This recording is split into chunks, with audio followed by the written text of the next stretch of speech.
it's not going to change or it's not going to be influenced by an external factor.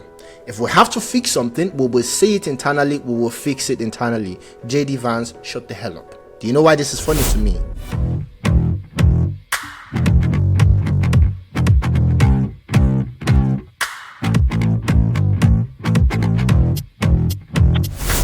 The Munich Security Conference 2025 that just finished, I think it was last weekend. There's a bunch of things that have happened. One of the biggest headline was how the Vice President of the United States, JD Vance, came in and gave his speech.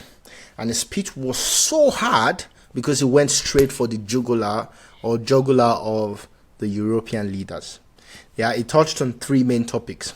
The first one is saying, guys, your democracy in Europe, whether this is true or not, we will get into that conversation.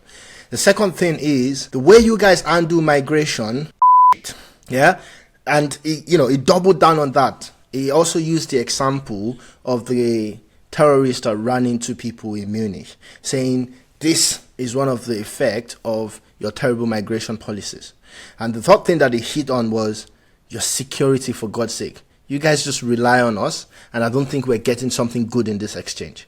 And it went straight for that. Yeah. What then happened immediately was at least the German Chancellor and the potential new German Chancellor, they came up to say, no, you're wrong. Yeah, our democracy is how we do it. It's good enough for us. We are making progress or whatever.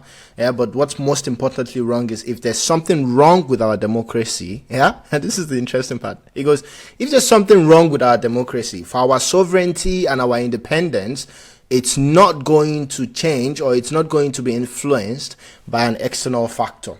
If we have to fix something, we will see it internally, we will fix it internally. JD Vance, shut the hell up. Do you know why this is funny to me? It's funny to me because when the West was together, when the US and Europe, when they were friends, they would speak out about other countries' system of government. They will speak out about other countries' democracy.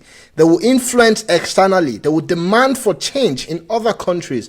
Now that the tables are turned, Europe's argument against the US is don't interfere in what does not concern you because this is our sovereignty that we're talking about. What are your thoughts? Yeah, I watched his response. I was really impressed. I thought, I don't know a lot about him. He's just he's the guy living in the shadows of Angela Merkel, right? She was this very powerful politician and he had to step in after her, right? So, it doesn't really have a lot of, public aura in that sense. But that, for me, I felt like, okay, cool, okay, I like this. Because for sure, if anyone is to critique any country's politics or democracy, it's definitely not the US. I don't know what they think they have going on here in the US, but in 2025 they are not the example of what a perfect democracy should look like, So I feel like, that was definitely spot on. And for sure, if anything should change, it should also come internally. And also talking about if they have what sort of democracy is it a good one? I would argue that, maybe the US should learn a few things from them because a lot of the countries, they've managed to look out for their own people better than what you would see in the US. So I'm not sure what they are gunning for here. I feel like they are trying to rattle everyone to make them small, to make them surrender sort of. So but I think, it's good to see this sort of clash, to be honest. As someone that lives in Europe, at this point, we have enough European experience somehow, right? As someone that lives in Europe, I was proud of Olaf. I was looking at it and I'm like, give it to him. Yeah. And I was proud of the potential new prime minister as well. I think it's Wed Weindel or something. I forgot his name now. At the same time, I was looking at it and I was thinking, what has changed now is simply the way the US views Europe. Because for me, it's the same way Europe would look at Nigeria or South Africa and say, oh, you guys should do this in your democracy, or you guys should do this type of system of government, or the way they used to look at Russia in the communist time, or the way they would look at monarchies and stuff, and say this is the right way. And that bit, people used to think it was coming from the position of there's a right way to actually do it. But instead, it was coming from a position of superiority and giving advice.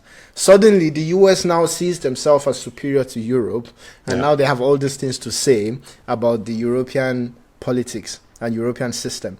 And as you rightly said, my perspective is as well that I think politics and policies in Europe are a lot better for the greater good compared to what we have in the US.